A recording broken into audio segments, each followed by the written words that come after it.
அஜித் பற்றி ஒரு வார்த்தை என்ன சொல்லுவீங்க, விஜய் பற்றி ஒரு வார்த்தை? நிறைய பேசுங்க. அஜித் வந்து அந்த ஃப்ராங்க்னஸ் எதுவுமே மறைக்க மாட்டாங்க, ரொம்ப ஃப்ராங்காக இல்லை.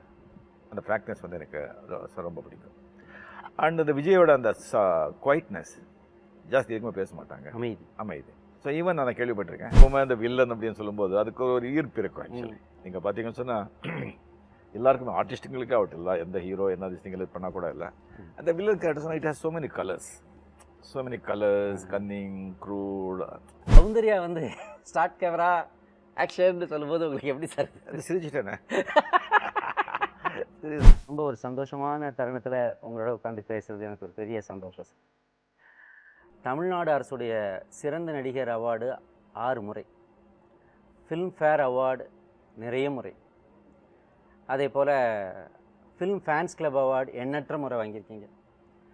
இது போக ஷெவாலியே சிவாஜி விருது வாங்கியிருக்கிறீங்க.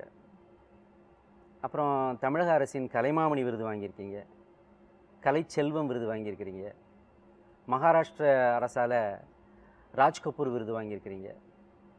எல்லாவற்றுக்கும் மேலே இந்திய அரசால் 3வது மிக உயர்ந்த சிவிலியன் அவார்டு பத்மபூஷன் அது வாங்கியிருக்கீங்க. அதுக்கும் மேலே இப்போ சமீபத்தில் உலகத்தில் உள்ள மொத்த செலிப்ரிட்டிஸில் லிவிங் லெஜண்ட்ஸில் 25 பேரை மட்டும் செலக்ட் பண்ணியிருக்காங்க. அந்த 25 பேரில் நீங்கள். ஸோ என்ன ஒரு க்ளோரிஃபிகேஷன், என்ன ஒரு உயர்ந்த பீடங்கள், எவ்வளோ பெரிய கிரீடங்கள் இதெல்லாம். ஆனால் இதை எல்லாத்தோட உயர்ந்த கிரீடமாக நீங்கள் மதிக்கிறது ரசிகர்களுடைய நெஞ்சங்கள். ஒரு அப்துல் கலாம் சாரை பேட்டி எடுத்திருக்கேன், ஒரு ஏஆர்ஆர் பேட்டி எடுத்திருக்கேன், இப்போ லிவிங் லெஜெண்ட் ரஜினி சாரை பேட்டி எடுக்கிறது பெரிய கௌரவமாக நான் நினைக்கிறேன். ஃபர்ஸ்ட் ஆஃப் ஆல் எனக்கு வந்து இந்த ஃபிலிம்ஃபேர் அவார்டு எனக்கு வரல. ஃபிலிம்ஃபேர் அவார்டு இதுக்கு நான் வாங்கினேன். இந்த அவார்ட்ஸ் எல்லாம் திங் வந்திருக்கும் சொன்னால் மெயினாக வந்துட்டு பிகாஸ் நீங்கள் சொன்ன மாதிரி இல்லை, ரசிகருங்க, ஃபேன்ஸுங்க, அபிமானிங்க, அவங்களுடைய ஒரு அன்பு, ஒரு என்கரேஜ்மெண்ட்டு, அதுதான் மெயினாக.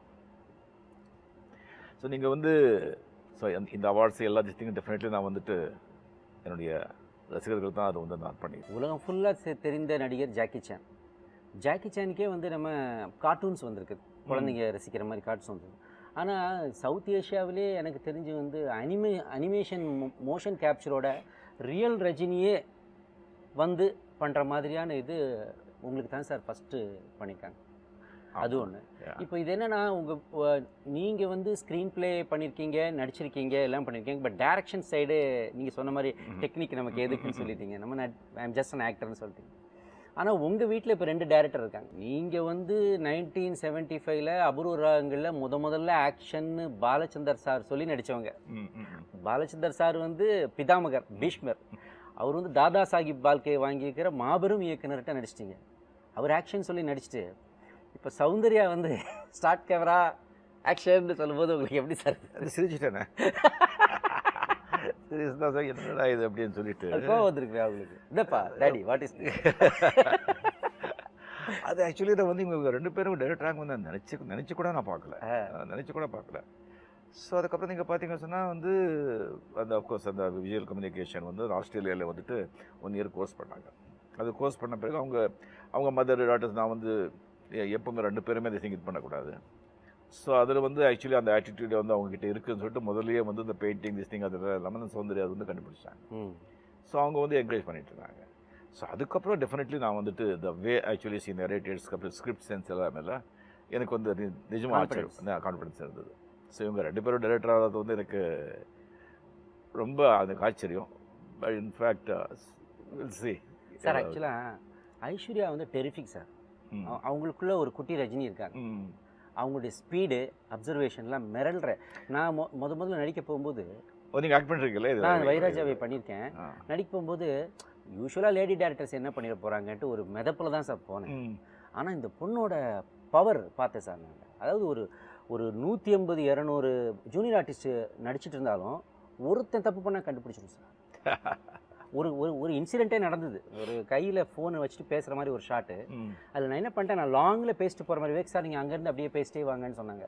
பேசும்போது நான் என்ன பண்ணேன், ஃபோனை மாற்றி வச்சிட்டேன் சார். அதாவது ஸ்பீக்கர் நம்ம இப்படி இருக்கணும் இல்லையா, ஃபோனை திருப்பி வச்சு பேசிட்டு போயிட்டேன். சும்மா டம்மி ஃபோன், டம்மி தானே பேசுகிறோம். பேசி முடிச்சுட்டு ஷார்ட் கட் ஆனதுக்கப்புறம் கையில் பார்க்குறேன் ஃபோன் திரும்பி இருக்குது. இதை எங்கே பார்த்துருக்க போகுது அது? தூரத்தில் வேற, இடையில வேற இவ்வளோ ஆர்டிஸ்ட் முன்னாடி பண்ணி நடந்துட்டு இருக்காங்கன்னா ரொம்ப நேரம் கழிச்சு. ஆனால் தன்மை சார் ஐஸ்வர்யாட்ட ஷீ கூட ஈஸிலி ஃபோனில் சொல்லியிருக்கலாம், மைக்கில், விவேக் சார் தப்பாக பண்ணிட்டீங்க, ஒன் மோர் பண்ணுங்க. ஷி கேம் ஆல் தி வே வந்துட்டு, சார் நீங்கள் ஃபோனை திருப்பி பிடிச்சிட்டீங்க. என்ன அப்சர்வேஷன் சார் அது உங்ககிட்ட இருந்து வந்து. இப்போ உள்ள இளைஞர்களுக்கு ஒரு அட்வைஸ் அப்படின்னா அந்த பாட்டு இருக்கு சார், மாற்றம். மாற்றம் அற்புதமான பாட்டு. அதில் அற்புதமான இப்போ உள்ள இளைஞர்களுக்கான விஷயங்கள் அந்த பாட்டில் இருக்குது. அந்த பாட்டு வந்து ஒரு இளைஞனை சரி பண்ணிடும். ஒரு ஒரு ஒரு இன்னைக்கு உள்ள யூத்தை வந்து அந்த பாட்டை ஃபுல்லாக கேட்டான்னா, ஓ சரி சொல்கிறான், தண்ணீரை கூட சல்லடையில் அல்ல. உங்கள் அது உங்கள் வாய்ஸில் வருது. உங்கள் வாய்ஸில் இது ஃபஸ்ட் டைம் சார் நான் நீங்கள் பேசியிருக்கீங்க மன்னன் பாட்டிலாம் லைட்டாக அது சரி அது சரி. ஆனால் இதில் தண்ணீரை கூட சல்லடையில் அள்ளலாம், கொஞ்சம் பொறுமையாக, அது பனிக்கட்டி ஆகிற வரைக்கும் பொறுமையாக இருந்தா. அதோட எனக்கு ரொம்ப பிடிச்சது வந்து இப்போ அற்புதமான தத்துவம், நீ யார். இது அடிக்கடி உங்களை நீங்கள் கேட்டுக்கிற கேள்வி சார், ஏன்னா ஆன்மீகம் இருக்கிறதுனால. ஆனால் இதில் பாட்டில் பதிவு பண்ணிட்டீங்க சார். நீ யார், உடலா உயிரா பேரா, மூணு இல்லை செயல் நீங்களே. அதுதான் இப்போ உள்ள ப்ராக்டிக்கல் திங். இல்லை அது வந்து ஆக்சுவலி வைரமுத்து சார், இல்லை வைரமுத்து ரியலி பேசினேன், அவர்கிட்டையும் பேசினேன். அவர் சொன்னார், விவேக் நான் எவ்வளோ எழுதியிருக்கேன், ஆனால் ரஜினி சார் வாய்ஸோடு சேரும்போது அதுக்கு ஒரு காந்தம், அதுக்கு ஒரு சக்தி கிடைக்குது அப்படின்னு சொன்னார் சார். அதில் எதிரிகளை கேள்வி இப்போ தான் வரேன். எதிரிகளை வந்து வீழ்த்துறதுக்கு நிறைய உபாயங்கள் இருக்குது. அதில் மிகச்சிறந்தது மன்னிப்பு. நீங்கள் அப்படி மன்னிச்சிருக்கீங்களா சார்? எது நிறைய மன்னிச்சிருக்கேன். அது it has a good feel இல்லை சார்? டெஃபினெட்லி. அது வந்து அது பண்ணும்போது நமக்கே ஒரு சந்தோஷம் வரும், நமக்கே வந்து ஒரு நிம்மதி வரும், நமக்கே ஒரு பெருமையாக, இப்போ நம்ம பெருமையாக இருப்போம். அது அந்த அந்த பெருமை வந்துட்டுல அந்த மன்னிக்கும் போது அந்த நம்ம மேலே நமக்கு ஒரு மரியாதை வருது பாருங்க. So that is fantastic. Great things. Great thing. உங்களுக்கு ஒரு சன் இல்லைன்ற ஏக்கம் இருக்கா சார்? இல்லை இல்லை, நான் ஆக்சுவலி எனக்கு இல்லை, மிஸ்ஸஸ் கேட்டேன் நான், எனக்கு ஒன்றும் இல்லை, உங்களுக்கு வந்து அந்த இதாக இருக்கான்னு சொன்னால் எனக்கும் வந்து இல்லைங்க. ஸோ பட் ஒரு சன்ஸ் இருந்தால் என்ன பண்ணுவாங்களோ அதை இப்போ 2 டாட்டர்ஸுமே பிரிஸ்காக பண்ணிட்டு இருக்காங்க இல்லையா சார்? 2 பேரில் உங்களுக்கு யார் சார் ரொம்ப பிடிக்கும்? சாரி, குடும்பத்துக்குள்ளே சட்டை 2 பேரில் யார் ரொம்ப பெட் சார்? சௌந்தர்யா ஆக்சுவலி அப்படி சொல்ல முடியாது, 2 பேருமே பெட்டு தான். பட் உங்களுக்கு ஒன்றுனா டக்குன்னு அதை ஈக்குவல் வேவ் லென்த்தில் புரிஞ்சுக்கிட்டு ஓடி வர்றது யார்? ஐஸ்வர்யா. எஸ். இன்னொன்று என்ன சொன்னால் கொஞ்சம் அஃப்கோர்ஸ் 2 பேர் திஸ்திங்க தான் கூட. சின்ன வயசுல என்னாச்சுன்னு சொன்னால் வந்து அந்த சௌந்தர்யா திஸ்திங்களை பிறந்த பிறகு ரொம்ப பிஸியாக இருந்தேன் நான். ஸோ அந்த குழந்தைய பார்த்துக்கிறது கஷ்டம் அப்படின்னு சொல்லிட்டு அப்போ வந்து ஐஸ்வர்யா வந்துட்டு அவங்க நம்ம இன்லாஸ், அவங்க பாட்டா அவங்க நம்ம இல்லாசில் பெங்களூரில் இருந்தாங்க. அவங்கக்கிட்ட வந்து 6 இயர்ஸ் வந்து அங்கே இருந்தது பெங்களூர். ஸோ அது நேச்சுரலி இல்லை, நம்ம ஒரு பொண்ணு அந்த ஒரு இடத்துல அப்பப்போ பார்க்கலன்னு சொல்லும்போது நேச்சுரலி ஒரு ஈர்ப்பு வருவாங்க. சார் இன்றைக்கி வந்து யாருமே உங்களுக்கு ரோல் மாடல் யார் மாதிரி வரணும் அப்படின்னு கேட்டால் வருகிற இளம் கதாநாயகர்கள்லாம் என்ன சொல்லுவாங்கன்னா, ரஜினி சார் மாதிரி ஒரு சூப்பர் ஸ்டார்டம்க்கு போய் சேரணும். கதாநாயகிகள் யார்கிட்ட கேட்டாலும் ரஜினி சாரோட ஒரு படம் பண்ணணும் அப்படின்றது அவங்களுடைய இலக்காக வச்சுருப்பாங்க. அப்படி நீங்கள் பார்த்து எல்லாருக்குமே உங்களை பிடிக்கும் சார், எல்லா ஹீரோஸ்க்கும் உங்களை பிடிக்கும். காமெடியன்ஸுக்கு உயிர், அது வேறு விஷயம். பட் ஹீரோஸ் எல்லாருக்கும் உங்களை பிடிக்கும். உங்களை பிடிக்காத யாருமே கிடையாது சார். ஆனால் அப்படி போராடி வந்து காலம் வந்து எல்லாருக்கும் கதவுகளை திறக்கும்போது அப்படியே எமர்ஜ் ஆகி அவங்களும் பெரிய ஹீரோஸாக வராங்க. வந்தாலும் உங்கள் மேலே உள்ள மரியாதையும் அந்த பாசத்தையும் அவங்க குறைச்சிக்கல. அந்த ஆவ் அண்ட் அஸ்பிரேஷன்லேயே தான் இன்னமும் இருக்கிறாங்க. அவங்கள நீங்கள் எப்படி பார்க்குறீங்க? உங்களுக்கு அவங்களாம் ஒரு தம்பிங்க மாதிரி தான். எனக்கு வேண்டியது என்னென்னா, எல்லா மேடையிலும் அவங்க உங்களை பற்றி சொல்கிறாங்க, உங்களை பற்றி உயர்வாக பேசுகிறாங்க, உங்களை பற்றி பேட்டியில் பேசுகிறாங்க. இப்போ நான் கேட்குறது ஒட்டுமொத்த எல்லா ரசிக பெருமக்களுக்கும், அஜித் பற்றி ஒரு வார்த்தை என்ன சொல்லுவீங்க? விஜய் பற்றி ஒரு வார்த்தை, நிறைய பேசுங்க, அது உங்கள் விருப்பம். பட்டு நச்சுன்னு சொல்லணும்னா, உங்கள் ஸ்டைலில் சொல்லணும்னா, அஜித் பற்றி ஒரே வார்த்தை, அது அஜித் ரசிகர்கள் அத்தனை பேருக்கும் அது வந்து ஒரு விருந்தாக இருக்கணும். விஜய் பற்றி ஒரு வார்த்தை, அது விஜயோடைய அத்தனை ரசிகர்களுக்கும் அப்படி இருக்கணும், காதில் கேட்குது. அஜித் வந்து அந்த ஃப்ராங்க்னஸ் எதுவுமே மறைக்க மாட்டாங்க, ரொம்ப ஃப்ராங்காக இல்லை. அந்த ஃப்ராங்க்னஸ் வந்து எனக்கு ரொம்ப பிடிக்கும். அண்ட் இந்த விஜயோட அந்த குவைட்னஸ், ஜாஸ்தி எதுவுமே பேச மாட்டாங்க, அமைதி. ஸோ ஈவன் நான் கேள்விப்பட்டிருக்கேன், ஈவன் செட்டில் கூட இல்லை, ஜாஸ்தி வந்து அவங்க பேசுகிறதோ அதில் அவங்க வேலை உண்டு அது உண்டு. ஸோ அந்த அமைதி ஜாஸ்தி வந்து இல்லை, பேசாமல் இருக்கிறது, அதுவும் அவர்கிட்ட எனக்கு ரொம்ப பிடிக்கும். Great sir. அவங்க 2 பேருடைய ரசிகர்களுக்குமே இது ஒரு பெரிய ஒரு இனிமையான பதிலாக அமைஞ்சிருக்கு. அதுவும் உங்ககிட்ட இருந்து வரும்போது அதுக்கு ஒரு பெரிய வெயிட் இருக்குது சார். அவங்க 2 பேருமே ரொம்ப ஆனந்தப்படுவாங்க. அவங்களுக்கு கிடைச்ச இது வந்து ஆக்சுவலி எல்லாருக்கும் தெரிஞ்ச விஷயம் தான், but it is big very good quality. அது ஆக்சுவலி இந்தியாவில் ஸ்டைல் ஐக்கான்னா அது நீங்கள் தான் சார். ஏன்னா இது நான் சொல்லலை, இல்லை நான் மறுக்கிறேன். அது ஃபஸ்ட்டு சிவாஜி கணேசன் தான். சிவாஜி சார் தான் கம்ப்ளீட்லி நடிப்புலேயே வந்து ஒரு ஸ்டைல்னு சொல்லி கொண்டு வந்து. இல்லை நீங்கள் சொல்கிறது ஆக்டிங் ஸ்டைலில் சொல்கிறீங்க சார். சரி, நான் அதுக்கு வரல. ஃபிசிக்கல் மூமெண்ட்ஸில் ஒரு நடக்கிறது, பார்க்குறது, வைக்கிறது, ஒரு பொருளை ஹேண்டில் பண்ணுறது, இதுலாம் ஒரு மேஜிக். இன்னொரு வாட்டி ரிவைண்ட் பண்ணி அது எப்படி பண்ணார் சார் அப்படின்னு பார்க்குற ஆசையை தூண்டினது வந்து உங்களுடைய ஆக்ஷன் தான். ஏன்னா நான் உங்களுடைய பயணப்பட்டு வந்திருக்கேன். நான் என்னுடைய ஸ்கூல் டேஸ்லேருந்து உங்களை அப்படியே விரும்பி பார்த்துருக்கேன். சின்ன ஓலை கொட்டாயிலேருந்து டென்ட் கொட்டாயிலேருந்து பெரிய மல்டிப்ளெக்ஸ் வரைக்கும் அப்படியே வந்து அப்புறம் தான் சினிமாவுக்கு வந்தேன். அது வந்து இந்தியாவில் இப்போது இந்தியாவோட சூப்பர் ஸ்டார் அமிதாப் பச்சன்னு ஒரு பரவலாக பேச்சிருந்தாலும் அவரே ஒரு டிக்ளரேஷனில் சொல்கிறாரு, சூப்பர் ஸ்டார் அது ரஜினி தான் அவரே சொல்லி அது ஓப்பனாக இந்தியா ஃபுல்லாக எல்லாருக்கும் தெரியும் சார். இந்த ஸ்டைல்ஸ்க்கு வந்து நீங்கள் அதில் சிகரெட் வந்து பெரிய விஷயமா இருந்தது. சிகரெட்டை ரொம்ப அழகாக கையாண்டு அது ஒரு மாபெரும் ஒரு மேக்னெட்டிக் ஃபோர்ஸாக நிறைய பேரை, பல லட்சம் பேரை உங்ககிட்ட இழுத்தீங்க சார். ஆமாம், அதே அது சிகரெட்டே உரம் ஆச்சு, அது ஷாப்பம் கூட ஆச்சு. அதை தான் கேட்க வரேன் சார் நான். இப்போ நீங்கள் வந்து ஸ்டாப் பண்ணிட்டீங்க, ஒரு பக்குவம் வந்து அப்புறம் வாழ்க்கையில் ஸ்டாப் பண்ணிட்டீங்க சிகரெட்டை.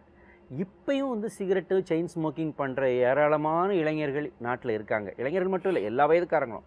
அவங்களுக்கெல்லாம் இப்போ கண்ணதாசன் சொல்லுவார், நான் அட்வைஸ் சொல்கிறேன்னா என்னையாண்டா அட்வைஸ் சொல்கிறீங்கன்னு கேட்காதீங்க, ஏன்னா அந்த பழக்கத்தை பழகி அதன் மூலமாக அனுபவித்தவன் நான், அதனால் நான் தான் அட்வைஸ் சொல்கிறதுக்கு சரியான ஆள் அப்படின்னு கண்ணதாசன் சொல்லுவார். அதுபோல் அதை பல வருடமாக அந்த பழக்கத்திலிருந்து அதிலிருந்து நிறுத்தி விடுபட்டுட்டீங்க. இப்போ அதையே பழக்கமாக வச்சுருக்கிற பல இளைஞர்களுக்கு உங்களுடைய அட்வைஸ் என்ன சார்?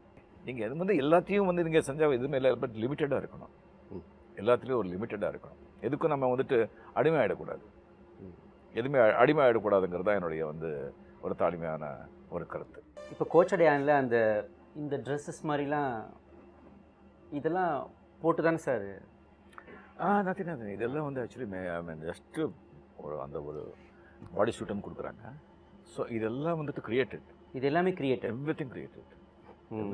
ஆக்சுவலி நீங்கள் பார்த்தீங்கன்னு சொன்னால் நீங்கள் ஹோல் திங் வந்து இந்த பேஸ்கெட் பால் கோர்ட் இருக்கும் இல்லையா, அவ்வளோதான் இடம் இருக்கும். எல்லாமே டார்க் ஸ்க்ரீன், 48 கேமராஸ் இருக்கும். ஸோ கம்ப்ளீட்லி அந்த சூட் போடுவாங்க, பாடி சூட் போட்டு அது வந்து அந்த அதுக்கு ஒரு டெக்னிக் டிஸ்னிக் இருக்குது. ஐ திங்க் இவ்வளோ சொந்தரையா இல்லை, அது கரெக்டாக அது எக்ஸ்பிளைன் பண்ணுறாங்க. ஸோ அது செஞ்சுட்டு நத்திங், வேறு ஒன்றுமே இருக்காது. ஜஸ்ட்டு டார்க்கு இது அந்த அந்த அந்த ஃப்ளோர் இல்லை அதில் வந்து எடுக்கிறது. வேறு எல்லாமே வந்து ட்ரெஸ்ஸிலிருந்து செட் ப்ராப்பர்ட்டியிலிருந்து எல்லாமே க்ரியேஷன். உங்களுக்கு ஃபிசிக்கல் ஸ்ட்ரெயின் ஒன்றும் அவ்வளோவா இல்லை சார்? அவ்வளோ திஸ் திங் இருக்காது. பட் ஆக்சுவலி இன்னும் இந்த ஃபைட்டு, டான்ஸ், அதில் க்ளோஸ் திஸ் திங் அதெல்லாம் நம்ம தானே பண்ணணும். கரெக்ட். அண்ட் ஆக்ஷன்ஸ் எல்லாம் வந்து கம்ப்ளீட்லி நம்ம தான் ஃபுல்லாக சீன் எல்லாமே இல்லை எல்லாம் பண்ணி அதெல்லாம் ஃபுல்லாக பண்ணுறது. பட் எல்லாமே ஆர்டிஸ்ட்லாம் ஃபுல்லாக திஸ் திங் போய் 48 கேமராஸ் இருக்கும், எல்லா ஆங்கிளும் அது கேப்சர் பண்ணிவிடும். ஸோ ஒருத்தர் திங் பண்ணுறது கிடையாது. அது செஞ்ச பிறகு அதுக்கப்புறம் வந்து அவங்க எடிட்டர்ஸ் இல்லை, அவங்க எந்தெந்த ஷாட் வேணும்னு சொல்லி அது இது பண்ணிவிட்டு அவங்க இது பண்ணிக்கிறாங்க. ஸோ இட் இஸ் ஆக்சுவலி ஆர்டிஸ்டுகளுக்கு வந்து ரொம்ப ஈஸி, ரொம்ப ஒரு ஸ்ட்ரெயின் என்ன சொன்னால் அதெல்லாம் போட்டு everything we have to visualise. ஆமாம், அந்த ட்ரெஸ் போட்டிருக்கோம், அந்த இது பண்ணியிருக்கோம். ஸோ அந்த மாதிரி எல்லாமே அது விஜுவலைஸ் பண்ணிக்கணும். ஸோ டைரக்டருக்கு வந்து அதை எக்ஸ்பிளைன் பண்ணி ஆர்டிஸ்ட் சொல்கிறது ரொம்ப பெரிய ஜாப் அது. ஆமாம், நீங்கள் அது எல்லாம் மனசில் யோசித்து அந்த ஆக்ஷனை பண்ணணும். ஆமாம்.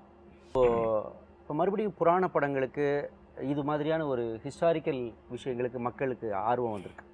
டிவியில் கூட ஒரு மகாபாரதமோ ராமாயணமோ போட்டால் பெரிய அளவில் அதுக்கு ரிசப்ஷன் இருக்குது, பார்க்குறாங்க சார். மறுபடியும் மகாபாரதத்தை பெரிய அளவில், ஏன்னா இது பார்த்ததுக்கப்புறம் யாருக்காவது அந்த ஐடியா வரலாம், மகாபாரதத்தை மறுபடியும் எடுத்தான்னு சினிமாவை பெருசாக எடுத்தேன், லைஃப் சைஸ் கிங் சைஸ் பெருசாக எடுத்தேன்னு. அப்படி எடுத்தால் மகாபாரதத்தில் உங்களுக்கு ஒரு கேரக்டர் கொடுத்தா எந்த கேரக்டரை ஆப்ட் பண்ணுவீங்க சார்? நான் கண்ணன் கேரக்டர் கண்ணன். கண்ணன். ஆமாம், அது உங்களுக்கு பிடிக்கும்? ரொம்ப பிடிக்கும். அந்த கிரியா யோகா கிருஷ்ணர் ஆமாம் எஸ் அது. பட் ஆனால் சார் முதல்ல நீங்கள் வந்து நடித்தது வந்து துரியோதனன். துரியோதனன் வில்லன் கேரக்டரை ஒருத்தர் வந்து இவ்வளோ அழகாக ஸ்டேஜில் பண்ணுறாருன்ட்டு தான் உங்கள் ஃப்ரெண்ட்ஸ்லாம் இவ்வளோ நல்லா பண்ணுற, நீ எதுக்காக இங்கே கஷ்டப்படணும், why don't you try films அப்படின்னு அனுப்பிச்சாங்களா சார்? ஆமாம். அப்போ துரியோதனன் மேலேயும் உங்களுக்கு ஒரு பாசம் இருக்குது. நான் கூட உங்ககிட்ட நம்ம சிவாஜி ஷூட்டிங் அப்போ இல்லை, ஆக்சுவலி அது எப்போவுமே அந்த வில்லன் அப்படின்னு சொல்லும்போது அதுக்கு ஒரு ஈர்ப்பு இருக்கும். ஆக்சுவலி நீங்கள் பார்த்தீங்கன்னு சொன்னால் எல்லாருக்குமே ஆர்டிஸ்ட்டுங்களுக்கே ஆகட்டும், இல்லை எந்த ஹீரோ என்ன திஸ்டிங்கள் பண்ணால் கூட இல்லை, அந்த villain characters it has so many colours cunning crude. ஏன்னோ இப்போ ஹீரோ அண்ட் வில்லன் வந்து என்ன ஏதாவது அடையணும், ஹீரோ வந்து நியாயமாக ஒரு கரெக்டான வழியில் வந்து அடையணும்னு சொல்லி ஆசைப்படுறான். இந்த வில்லன் கெட்டாத வழியில் தப்பாக போகணும் அப்படின்னு சொல்லிட்டு போகிறோம். அந்த இதுதான் ஆக்சுவலாக. சார் இப்போ வந்து ஒரு கொஞ்சம் வெளியே போகிறேன் சார்.